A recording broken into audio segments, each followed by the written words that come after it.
Here's my southern garden in January. Let's go take a look. All right, first up we have the Favas. We have this group, that group, and then we have group here, and then group there.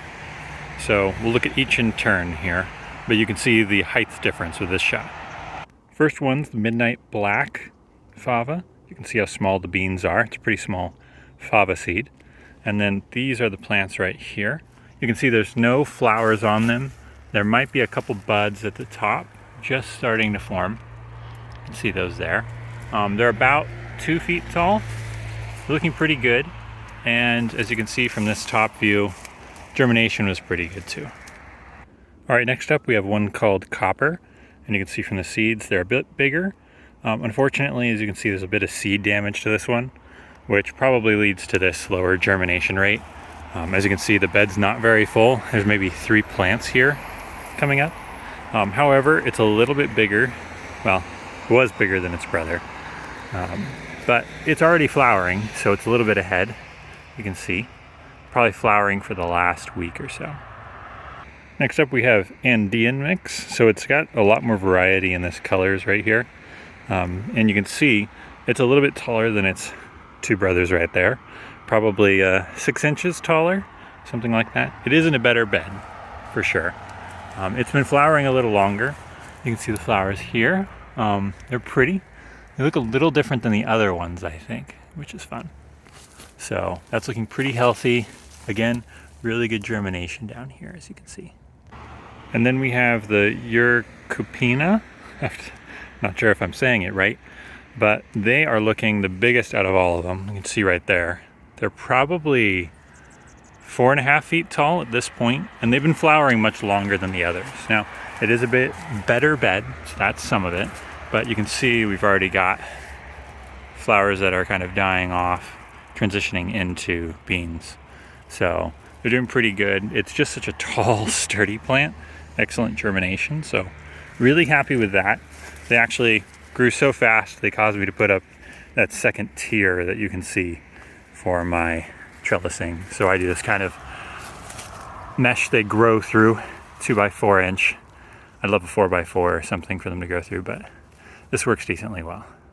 So those were all started September 28th. So that gives you kind of the idea of growth rate there. And you can also see the cover crop here, lots of sunflowers. We haven't had rain this season. It's a terrible drought at the moment. So yeah, going really well. Good planting for cover crop late September, early October. Next we have 2 things. We have our eggplant. So my wife put this in, and steadily getting eggplant. For some reason, winter eggplant seems to work better for us. So I guess we'll just try to work on focusing there. And then our poblanos, which always do really well in the winter here.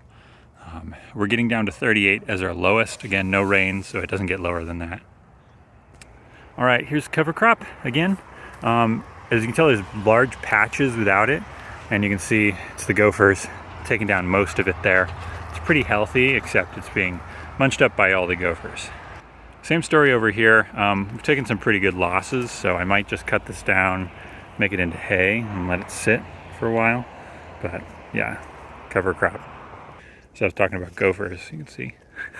These holes are massive. They're just everywhere. They're really hungry right now. There's no weeds growing. Everywhere is totally dry. So this is all the food they have. And then second crop here, you can see millet's brown and dying. There's some little bit of radish in the middle. The vetch is really coming through here. And then we also have some flax flowering, which is really pretty. So that's coming along nicely. Good growth season for the hairy vetch, as well as this, some sort of oat or rye or some such. So that's going pretty well.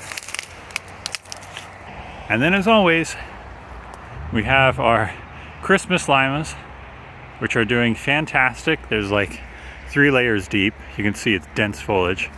Sucking up, it's only planted in this 5 feet of the bed. So that's all of the ground space that's actually planted, although it's stretching farther. So this wheat can't get any nutrients. It's a bummer, but I mean, as long as the other thing's feeding me. But this wheat has plenty of root space, So it's continuing to do well. Can't remember if that's the soft white or hard red that I planted. Then we had a couple random beans come up.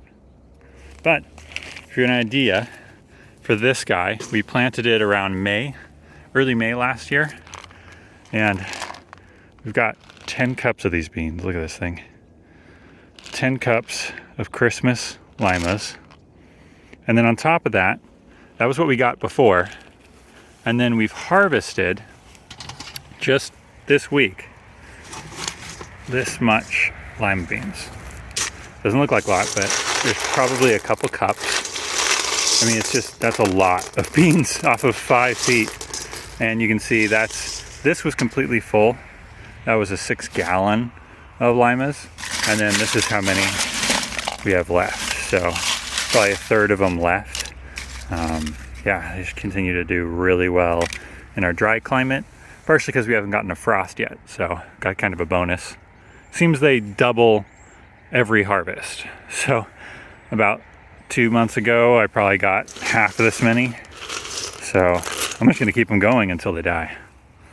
All right, well, that's the whole garden we got here. Lots of fun fava experiments. It's starting to get sunny and some beautiful sunflowers. Thanks everybody for watching, and show you next time.